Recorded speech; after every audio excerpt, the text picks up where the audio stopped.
It's book review day. It's Saturday morning, episode 8:30, June the 4th. By the way, it's Derby Day today. Derby Day.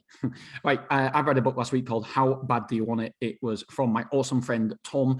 He's a runner, and he said, listen, you want to listen to this book? Let me know if it's any good. And so it was amazing. It was brilliant. I took a copious amount of notes, which is very rare for me now these days. So basically, this book is all about our mind and how much our mind is responsible for how well we do at any given sporting event and how much we can push ourselves and stuff. And it's really, really good. If anybody is in sports, running, or enjoys that sort of psychology around it, because it's a scientific-based evidence that he's using here. It's not just saying, do you want it, Ma? You need to do it. It's all about your mind and why your mind is like it is, and it's beautiful. Okay, here's some of my notes. Your mind gives up before your muscles ever do. It means it's all about the pain you can take mentally, not physically. Science has proved this by electroing the muscles after the race to see if they can do any more, and they always can. So that for me is unbelievable. So when you think you can't give any more, when you think you're at exhaustion, you're not. You're actually not. It's your mind protecting your body. It's your mind. That's all it is. You always have more to give. They have never, ever seen an athlete who couldn't give any more at the end of a race, even though they're absolutely knackered and it looks like they're falling over and they can't give any more. It's the mind. It's you not only have to strengthen your body, you've got to strengthen your mind. And yes, I know the mind's there to protect your body, but ultimately we all think that that's the last rep we can do. It's not at all. It's your mind. It's your brain. It's not your muscle. It's not your body. Your body can go through more. It can endure more. I found that fascinating. What is your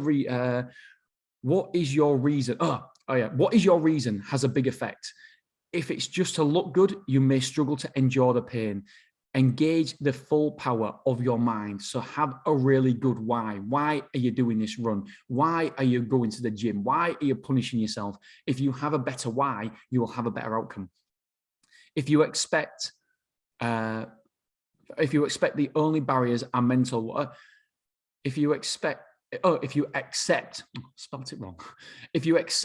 the only barriers are mental ones, you will become a better athlete. So when you realize that your muscles can take more, when you realize it's your mental mindset that is holding you back more than anything else, then you will become a better athlete.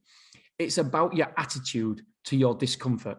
If you have a positive attitude, then you will have extra to push on. If you have a negative attitude, you won't. So it's all about your attitude towards your discomfort. So it's all about how you talk to yourself. And so if you focus on, say, oh, my legs are bloody killing me, I'm in such pain, then it's going to be harder for you than if you had a positive mindset and think, oh, my legs are hurting here. Come on, legs, keep on going. So it's all about that positive mindset. The more you expect something to hurt, the more pain you can endure. You need to brace yourself. This book sounds absolutely brutal, but it was wonderful. The more you expect, so when you expect something to hurt, so if you go for a run and you expect it to hurt, then you can endure it more than if you think, do you know what, it's going to be a kick, it's going to be a walk in the park, this run, because then if it does start hurting, you won't be mentally prepared for the hardship, for the hard times. Feelings are open to interpretation. I love that. Feelings are open to interpretation. So again, putting a positive mindset around your feelings. This is one thing that I love. Childhood trauma is proven to give sports men and women more resilience. There's a lot of people who have suffered and they're at the top of the sports. I found that fascinating because how do I give my kids childhood trauma? I don't want to do that, but it's now a scientifically proven fact. And I'm thinking, how is it a fact? Well, it's been proven in this book. There's been studies done, and they do lists of studies as well, that if you've been open to trauma in your childhood, then you are more resilient. And it stands to reason. Do you know what? It passes a dummy test, doesn't it? The common sense test. Because if you've had trauma, you've almost been used to and had to have a resilience about you. If you haven't, then you're not. It's like me with Lazo. I became a better person, an all-around better human being because of the trauma of Lazo. And I know it's not like trauma, like, serious trauma, but it was like literally, I felt like killing myself because I lost I thought I was a businessman, and all of a sudden my whole self-worth was around being a businessman. And with Lazo, that was taken away from me in such a public manner. And I felt horrible about myself. But that resilience has made me a better businessman because I've been through that trauma. So yeah, I found that fascinating but I don't want to give my kids trauma. So how can I give them resilience? I've opened Pandora's box. I don't really know what to do and how to prepare them the best to give them that resilience. I don't know. And lastly, overtraining is a real thing.